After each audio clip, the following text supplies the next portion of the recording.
और क्या उत्तर प्रदेश में गुंडा राज की वापसी हो रही है? बीते कुछ दिनों से शांत नजर आ रहे उत्तर प्रदेश में चुनाव की तेज होती आहट के बीच बाहुबलियों का असली रूप सामने आने लगा है। समाजवादी पार्टी से लोकसभा प्रत्याशी बनाए जाने के बाद कल इलाहाबाद के फूलपुर पहुंचे बाहुबली नेता अतीक अहमद। जैसी उनकी छवि है, उनका अंदाज भी वैसा ही दिखा। करीब 300 वाहनों के साथ अतीक अहमद का काफिला जब सुल्तानपुर पहुंचा तो शहर का यातायात थम गया। इस काफिले में शामिल लोगों के पास असलहे नजर आ रहे थे। अतीक के काफिले में शामिल लोगों के पास बंदूक थी, जो इनको आप इन तस्वीरों में साफ तौर पे देख सकते हैं। अतीक का काफिला सुल्तानपुर के सुपरमार्केट स्थित समाजवादी पार्टी कार्यालय पहुंचा। यहां करीब 4 घंटे तक कार्यकर्ता सम्मेलन चला। इसके बाद अतीक अहमद जब पत्रकारों से मुखातिब हुए तो अपनी शैली में नजर आए। अतीक ने कहा कि आज तो वो सिर्फ इलाके का भूगोल देखने आए थे।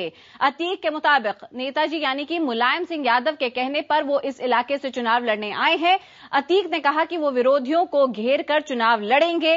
माना जा रहा है कि अतीक के खिलाफ बीजेपी के वरुण गांधी और बीएसपी से बाहुबली पवन पांडे चुनाव लड़ेंगे।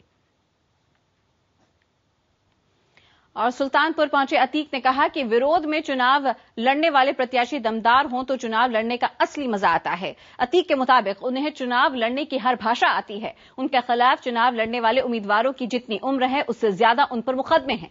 सुनिए क्या कहा अतीक अहमद ने। बड़ा अच्छा है, सब हमसे भी मोटे मजबूत लोग आए, चुनाव बढ़िया होगा। और आप निश्चित रहे, चुनाव लड़ना हर तरह जानते हैं। कई भाषा हम लोग को आती है, जो भाषा समझ में आती है बोलते हैं। हाँ, कई भाषा आती है। जितनी प्रत्याशियों की उम्र है उससे ज्यादा मुकदमा हमारे ऊपर है। और लखनऊ से जुड़ चुके हैं हमारे साथ हमारे संवाददाता शलभ मणि त्रिपाठी। तो शलभ, ऐसे उम्मीदवारों की तैयारी कर रही है समाजवादी पार्टी? बिल्कुल, देखिए कितनी बड़ी विडंबना है कि अखिलेश यादव ने जब उत्तर प्रदेश की कमान संभाली थी तो ये वायदा किया था कि उत्तर प्रदेश के हालात बदलेंगे, माहौल बदलेगा। और यही अखिलेश यादव जब जनता से समर्थन मांगने गए थे 2012 के विधानसभा चुनाव में, तो उन्होंने डीपी यादव को ये कहते हुए लेने से मना कर दिया था कि वो बाहुबली हैं। लेकिन सबसे बड़ा सवाल ये पैदा होता है कि जिस अखिलेश यादव ने डीपी यादव को ये कह के नहीं लिया कि वो बाहुबली हैं, वही अखिलेश यादव अब अतीक को लेने पर क्यों मजबूर है। और अतीक जिस तरीके से पहुंचे हैं सुल्तानपुर में, अतीक के बारे में हर कोई जानता है कि बाहुबली हैं। उनके खिलाफ कई दर्जन मुकदमे हैं, तमाम संगीन मामलों का मुकदमा उनके खिलाफ मुकदमे दर्ज है।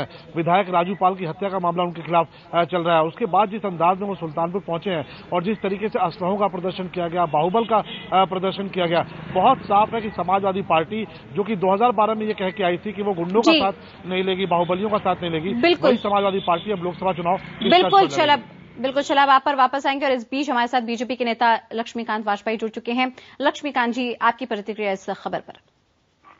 अगर अतीक अहमद जी इतने दमदार हैं तो इलाहाबाद छोड़कर सुल्तानपुर क्यों आए? सुल्तानपुर में जिस तरीके से मैदान होकर गाड़ियों के काफिले के साथ गए, लगता है कि जैसे किसी राज्य पर हमला करके उसको कब्जा करने गए हैं।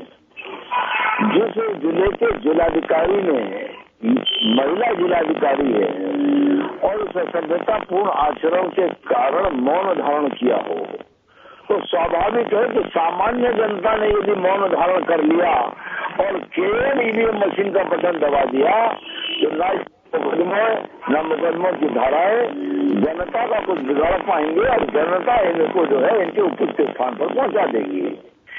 राजस्थान और मध्य प्रदेश के वर्तमान चुनाव में बागियों के परिवारों का कोई भी व्यक्ति नहीं जीता है, चाहे किसी भी पॉलिटिकल पार्टी ने लड़ाया हो। व्यक्ति जीतने वालों की मतलब काफी मात्रा में कार्यकर्ता जीते हैं।